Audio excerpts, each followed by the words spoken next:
Well, hey everyone, welcome to part 2 of our Bono's birthday extravaganza fun. Yay! Happy birthday, Bono! Yeah, happy birthday! We're partying all month long. All month.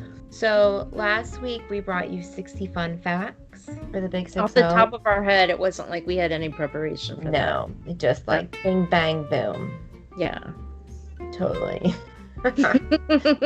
We're funny. But this time I thought we would talk about some of the work that Bono has done outside of YouTube. Yes. Like just a little bit, not like anything encyclopedic. Right. Okay. And we're not doing like covers because he's done a ton of covers without YouTube, but we're going to do a whole episode on that because it's many. These are just songs Bono has done without. Yeah, and it's stuff that we like that we want to talk about. Yeah. Just a handful of them. Yeah. Before we get into those, are you drinking anything this evening? I am. Do you want to guess what it is? Do our listeners want to guess what it is? You know. Okay, well, wait a moment. And you're right. It's Screwball Peanut Butter Whiskey. It is. We have no sponsorship from Screwball Peanut Butter Whiskey. We just give them free advertising. I mean, it's either Screwball or Jameson. Yeah. And then the question with Jameson is which version, but... And we like to shake that one up, too. Yeah, right? But this is Screwball straight out of the bottle. Straight out of the bottle. Because we are just quarantining our whiskey as well. Straight out of Compton. For sure. Let me interrupt for a second. Yeah. What kind of cake would be good with our peanut butter whiskey? Well, I think it would definitely need to be something chocolate. I agree with that. Yeah. Or something fruity with like a jam. Like, I'm thinking like a peanut butter and jelly kind of thing. Ooh. But that's chocolate. not really my jam. Right. It's not my jam either. So I think chocolate's the answer. Yeah. It's like a Reese's cup. Yeah, that definitely sounds like. Or a Goo Goo Cluster cake. I know, right? That would be amazing. That's the origin of all of this to begin with, anyway. Is whiskey cake. Listeners, we were in Nashville for an event, a musical journey, and an event.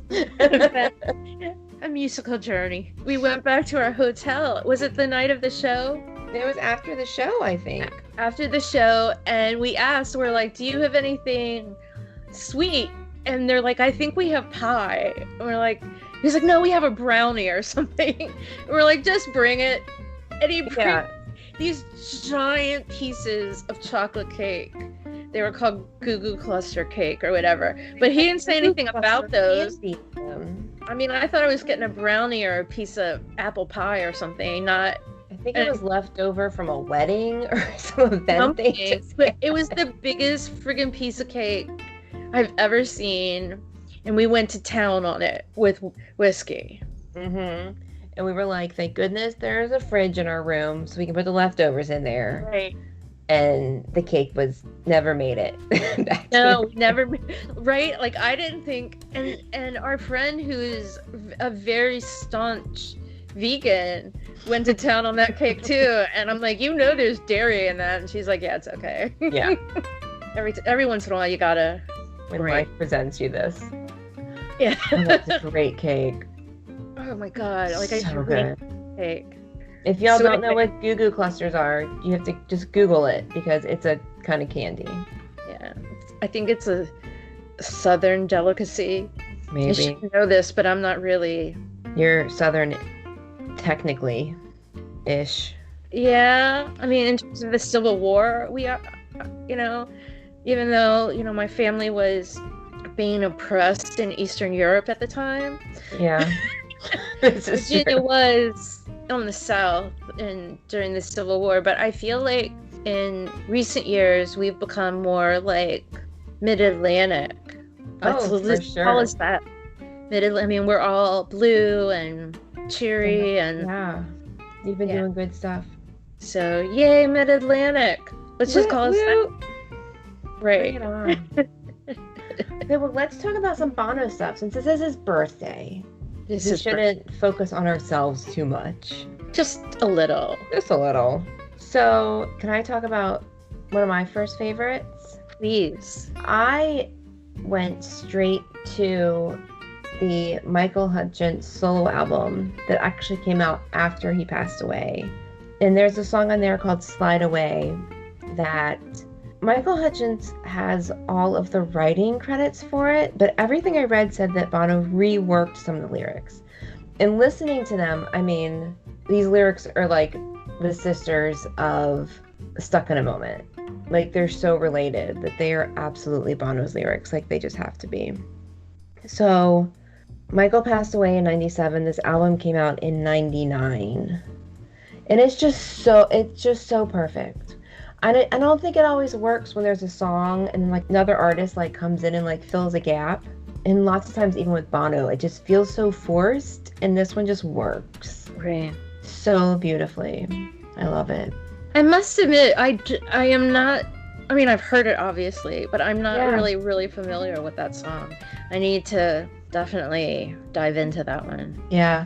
I mean, go listen to it and just, I mean, I think you'll agree that the tone of Bono's lyrics is so related, because Stuck in the Moment You Can't Get Out Of is also from Michael Hutchens. And when I think about, like he says, but you tore a hole in space like a dark star falls from grace. You burn across the sky and I would find you wings to fly. I mean, oh my God. I think I just teared up a little bit. If that's not Bono talking to his lost friend, nothing else is. No. It's so gorgeous. And I would catch you, I would catch your fall. That's so Stuck in a Moment. It is so Stuck in a Moment. Yeah. Yeah, I definitely need to give that one another spin. I don't necessarily think that the song is amazing, I should say, just in general, but Bono's addition is so, and maybe I just know so much of that. Yeah. You know, whatever was public about their relationship, that it just really strikes a chord with me. It's beautiful. I'm glad he had the opportunity to do that for his friend. Yeah. That's really very, very cool. I'm glad that was your choice song. Me too. So my song is Silver and Gold, which we've, I think, discussed twice now. Yeah. But I have a different version that I want to talk about. As the story goes, as we've mentioned many times, Bono was in New York and he was hanging out with Keith Richards and Ronnie Wood, and they were like, play us a song. And he picked up a guitar and played something U2. And he was like, no, what? They were like, no, one of your songs. Like, and he was like, I don't have any songs. Like, it's just my band. And so he stayed up all night in a hotel room in New York City, and as the story goes, and wrote this song, Silver and Gold. It was a version of it was on the Sun City album, and obviously live for Rattle and Hum. So I discovered this version that I'm sure I've heard it, but I don't really have such a memory of it. But it is the actual version where Keith Richards and Ronnie Wood play guitar. Yeah, like it's a studio recording. It's a very, very rough studio recording, because you can hear the live room stuff. Like, it's not mixed or anything. Right. Or not mixed a lot or well. I don't know. I don't really know how that works, but it's very much live room. If you like kind of zone out Bono's lyrics, it sounds like it's a Rolling Stones song. Even though I'm fully aware Bono wrote the song, it's just Keith Richards playing guitar is a sound that, you know that. He's very identifiable playing guitar. But anyway, this version, I don't even know how to describe it, but it's Bono like scat howling. And then there's some spoken word at the end. And it's just a really, really interesting version of it. And I find it really interesting that this was, he kind of presented this like, here, it's not U2. And it's not supposed to be U2. Right. That's totally fine. But it's so not U2. And I don't know. I've really enjoyed listening to it. really, when I say scat howl, that's pretty much what goes on in the song. But it's really good. Like, I don't know how I haven't, I mean, I know I've heard it before, but I hadn't heard it recently, this version. It was on one of the 2017 reissues of the Joshua Tree. I don't actually have those. It's just on my phone. Yeah, like it's in iTunes. Yeah. Yeah, you sent me a link to it when you heard it, and I went and listened to it, and I was like, oh, I have heard this before, but I didn't know it well, but I need to go and listen to it again and compare it to the others. Like, we're just so proud of him. So proud of him. For writing this song. Yeah. And the lyrics are great. It's not great, but it's Bono. Yeah. You know? And it's like true. Yeah. It's not supposed to be U2. Because it's not. Right. It's cool. It's very cool. I've enjoyed listening to it. Yeah. I need to go listen to the different versions. Yeah. I want to listen to and I know that there's a handful of mixes and different prints of it on different singles and stuff, but I wonder how many actual different versions there are. But I want to listen to like the Artists Against Apartheid's version, and then the Rattle and Hum version, and then this one. Yeah. And compare those three. I think that would be cool. Yeah. Good job, Bea. Way to whip out a song all by yourself. I know. Present it to the Stones. I mean, who does that? Who does that? It's all in a day's work. Yeah. But really, if you know how you can like blur your eyes and not see stuff? If you kind of do that with Bono's vocals, it sounds like it's a Rolling Stones song. Like if Mick Jagger just started singing, it would not surprise me in the least bit. I will listen with that in mind next time. Yeah. I'm sure that is so true. Oh yeah. My gosh. Okay, should we do another song? Yeah. Let's talk about one of my absolute favorite collaborations, and that is when Bono works with Gavin Friday. Love it. Like, this should happen all the time. Yes. So they worked along with Maurice Caesar, who is an artist that works with Gavin, and then In the Name of the Father soundtrack that came out in 1994, and the title track was called In the Name of the Father. It is exactly what I would think of if Bono and Gavin got in a room together to create art, to be consumed by others. I'm sure they've made all kinds of fucked up shit that right. no one wants to hear. But it's Bono's singing and Gavin's speaking, and it's so intense. It is so intense. It's perfectly, they timed the beginning of the movie with the song and the Guildford bombing, the pub bombing. And it's timed so perfectly. And there's almost like a tribal sound to that song. Absolutely, yeah. Yeah. I love it. I love that song so very much. I don't even have much more to say about it. It's just the perfect mix of their two artistic styles. Right. Everything on that, they have 3 songs on that soundtrack. In the Name of the Father, Billy Boola, which I'll talk about next, and then You Made Me the Thief of Your Heart, which is sung by Sinead O'Connor, which was written by Bono and Gavin. And man, those are 3 spectacular so good. songs. The Thief of Your Heart is just heart-wrenching. It's amazing. Yeah. I have a really quick story about that. I dated this guy for a little while, and our first date, we went to dinner somewhere, and his name was Dave. We went to dinner somewhere, and then we went to the mall to see In the Name of the Father. Yeah. And so we had fun. It was a good movie. It was good. Dinner was good. So then we were gonna go on another date like the next week, and he was like, let's go to another movie. And I'm like, okay, what movie? And he's like, Schindler's List. And I'm like, gong. I think I went. I don't remember seeing Schindler's List in the movie theater, but I have little issues. Like, obviously I have commitment issues, and that was just like, yeah, I'm not going out with you again. You're like, that's it. Yeah. I'm like, if those are your 2 top pick movies for our first 2 dates, then that's a bad sign right there anyway. In the Name of the Father you can get away with because with the Irish connection. Right. And the music, which I don't think I even mentioned my love of Bono or anything. I just let it go. Like, I had already heard the songs from the soundtrack. I already had the CD. Yeah. Yeah, I'll go see that. Yeah. Anyway, I really liked him. He was really, really good looking. But I was just like, that's just a big red flag. Yeah, that's some heavy shit, man. Yeah. I mean, like, okay, so you want me to cry every time we go on a date. Okay. Yeah.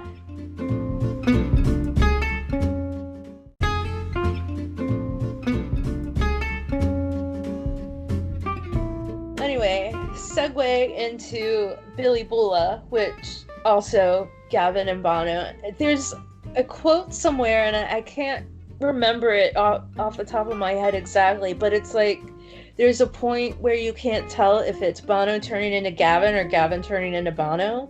From this song specifically? No, just in general. Oh, and okay, yeah. Fair. And I my answer to that is I think Bono is just constantly turning into Gavin. I don't think it works the other way around. I completely concur with that. Yeah. But the influence is mostly one way. But I see the conversation. I see the point of that. But I think it's one way. Anyway, this song is, to me, that's what I hear. It's like, they're just, who is that? You know? But it's just, but anyway, it's kind of disco and I don't know what else. But it's definitely a peppy dance song that's a little more risque than you usually hear Bono sing. Right. But it's not quite risque enough for Gavin's stuff. Exactly. Like it definitely is a reach for both of them, just in different directions. It's just a fun song, and I'm always so in love with anything Bono and Gavin. I mean, they have Children of the Revolution on Moulin Rouge and many, many other collaborations. But I think this is one of my favorites for sure. I'm quite a fan of when Gavin remakes U2 songs. Oh my god, I love it. Oh, so good. It's like you don't know how good it is until Gavin takes it. It's so true. Yeah. We should have Gavin on an app. Let's work on that. Yeah, we should. We should find out. Here's my question for Gavin. What U2 songs is he just dying to reimagine? I would let you ask that question and just wait for the answer. I don't really have a question. I'm sure I would come up with something. Yeah. But man, how great would that be to have an app with Gavin and ask him stuff like, give us 60 fun facts on Bono, or... Well, and he's so like, I mean, he's in the studio with them and on tour with them. Like, he's a direct consultant. Like, he's got all the dirt. Yeah. He won't spill. I wouldn't even want that. I'm just kind of joking, but I would love to hear his take on, the evolution of, and not just the evolution of U2, but like how, he's been involved in that, because clearly he's a huge part of that. Yeah, he's a huge player and such a huge influence. It would be definitely interesting to hear about his work. Yeah. Directly with the band and how that's evolved. We should have an ep on Gavin Friday, even if he doesn't show up. Okay. That sounds like a plan. Yeah. Even if he doesn't show up. We'll put out the invite. Okay. Do it. Send him a Facebook number. Call this number. Anyway, I love Gavin. So okay, what's your next song?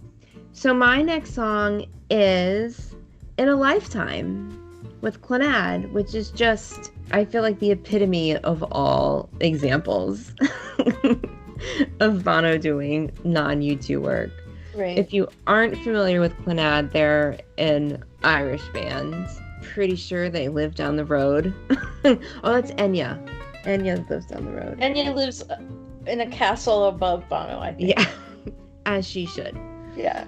But Clannad is a big time, much more traditional Irish band, and you may be familiar with their song Harry's Game if You aren't just Google it and then you'll hear it and you'll be like, oh, that You one. know that song. Yeah. Exactly. Bono did the song In a Lifetime with them, and it's just gorgeous. So pretty. What an amazing gorgeous song. But one of the things is in it that Bono's like passion in the vocals is so audible. I love it. Yes.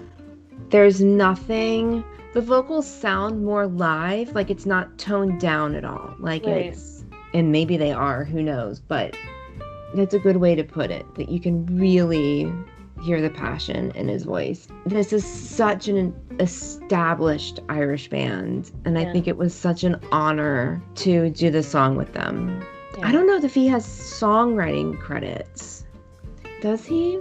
I'm looking. Okay, so we just tried to look this up, and it was recorded in 1985 at Windmill Lane Studios in Dublin, but was released in January of 86, which makes total sense with his hairdo in the video. Right. It's very not. He has this, like, mostly magnificent beard, except it's a little patchy, like he hasn't grown into his beard yet. It's mostly magnificent. Yeah. It's like he's still working on some patches, but it was mostly good. But that is, I feel like it's hard to find a fan in the world that has not heard that, because it's been around so long. But if you haven't, Google that shit right now. That is amazing. Definitely. And check out the video and all of it. It's really a delight. So here's a fun fact. In our 60 Fun Fact episode, we talked about how Bono used to own a hearse. And the reason I know that is because of this video. Really? Yeah. I have a fun fact about Billy Boola that I forgot to say. Okay, tell us. I just was looking around. I googled Billy Boola to see anything that was there. And they have played, Bono has sang a clip of it live. Really? He snipped it into The Fly for the Vertigo tour on July 29th, 2005. One time in Sweden, Gothenburg. Like, how? I don't know. It was, I googled Billy Boola and it came up with lyrics and lyrics and lyrics, and then it was like, how many times has it been played live? And I'm like, well, the answer is no, but I'm gonna click on it anyway. And it said that, I swear, like, the shit that's going through that man's head at any given moment. Right. You would think this stuff would be pretty routine by now, but no. No, that is a really, that's a deep cut right there. Yeah, really deep cut. Anyway, I thought that was absolutely fascinating. That was a good one. That was a good fun fact. Well, this was fun going over some of Bono's non-YouTube stuff. We should find more and do that again. Yeah. So future up. Preparing for this made me really think about how many like cover songs Bono's done without the band, and that's a lot. A lot. And then because then we kept thinking of songs for this, and then we'd look them up and be like, oh my god, that's actually with U2. Right.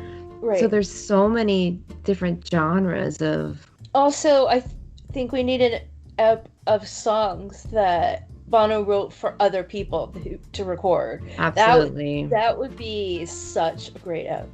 Like, I'm so excited about that. Those are some fun songs. We can include that Sinead O'Connor song. Yeah. And then there's stuff that you don't know is like a U2 song. Right. That is. I don't know. We're gonna have a lot of fun with that. We've got a lot of options there. We've got, Sinead O'Connor and Tina Turner, Roy Orbison, Willie Nelson. So much. So many options there. Yeah. That's just off the top of my head. That's without really thinking about it. Johnny Cash. There's a good one. Johnny Cash. I think there's Andrea Corr has a song I think Bono and Gavin wrote, and she recorded it. Oh, interesting. Mm-hmm. It was also from a Jim Sheridan movie, but I can't. In America, that's what it was. But we've got tons of those. Yeah, soundtrack work. There's so much stuff. Awesome. So tune in. We're not gonna get to that in May because we've got plenty of other fun things on the horizon. Because it's all Bono all the time in May. Yep. It's not Happy you two. birthday, Bono. I know. At this point, when this episode is released, oh my gosh, when this episode was released, his birthday is tomorrow. Oh my God, tomorrow? Yeah. We should have made more of a hoopla. I know, right? Right. Happy is birthday, released Bono. On Saturday, May 9th. This is your last day in the 50s. I know, man. Crazy town. Crazy. Well, we will see you all next Saturday for sure with more Bono birthday fun. Yes. And the Saturday after that, and the Saturday after that. Because we got 5 weeks in May. I know. 5 Bring it Saturdays. on. We have some fun stories coming up, some personal stuff that we hope you will laugh along with us. That we've been holding on to for quite a while. Some silly Bono stories. And until then, cheers. Be sure to, there are all kinds of, I think there are 2 different hashtag initiatives going around for Bono's birthday. And one is Bono's Global Birthday Bash, I think. And then there's another one that's maybe Bono Viva 60. I don't know. I'm butchering them. Look around. We're all supposed to cheers on Sunday, May 10th and take a picture and use the hashtags for some global birthday fun. Yeah, definitely in celebration, definitely drink some whiskey and eat some cake. Yes. In Bono's honor. That is your one assignment. That's all you need to do. You're not going anywhere, so you may as Nope. well sit at home and drink whiskey and eat cake. And then send us a picture of your whiskey and cake. Please do that. And if it's at all possible, drink either Screwball or Jameson. We won't hold it Nothing against else. you. No. We also won't hold it against you if you want to make a solid effort and whiskey's just not your thing. Absolutely. If you want to drink water, God bless you. Stay hydrated. Exactly. Water's good for you. We're not going to pass judgment if it's soda, Just do what Or- works for you. milk, or anything. Milk. You can totally drink milk. I just didn't see us going there. Anyway, Well, toast yeah. with coffee, with milk, with lemonade, wine, not red wine. Don't do that. No, we're allergic to red wine and take yeah. naps. Yeah, but anything, just toast our Bono on his If you do 60th drink red wine and need to take a nap, make sure you take it in a dry bathtub.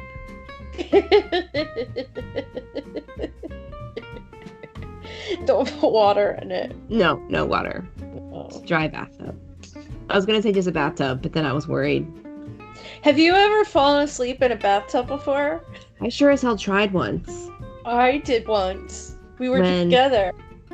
I tried once when we were with some people and people were really snoring.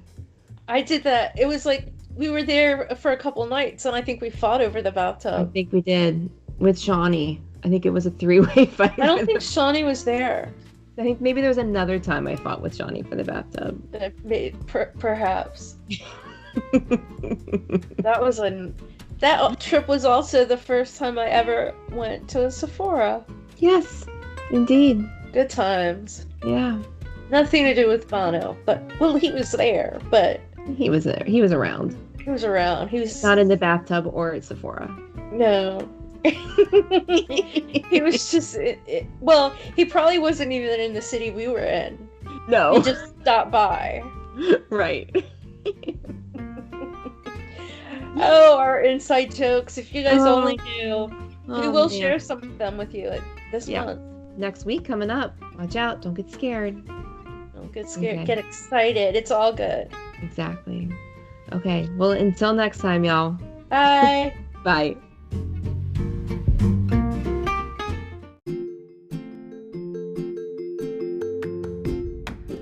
Hey there, listeners. If you're a U2 fan, you are more than likely aware of the work that Bono has done and continues to do in Africa. It's amazing work, and the exciting thing is you can get involved too. There are 2 simple ways. 1. Go to one.org and sign up to fight against extreme poverty. 2. Visit red.org to shop. What? Shopping helps? It sure does. By purchasing Red branded products, you are contributing to the Global Fund, which supports HIV/AIDS grants in many African countries. As your man says, Where you live should not decide whether you live or whether you die. So head on over to one.org and red.org to join the Garden Tarts in doing our part to end AIDS.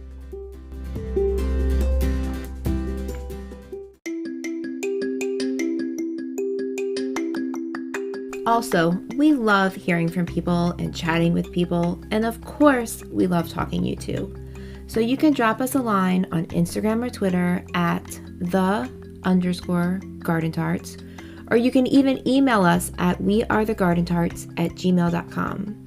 We look forward to hearing from you soon. If you enjoy this podcast, we would love it if you would share it with your other YouTube-loving friends, as well as leave a review for us on whatever platform you use to listen to podcasts. We would really, really love that.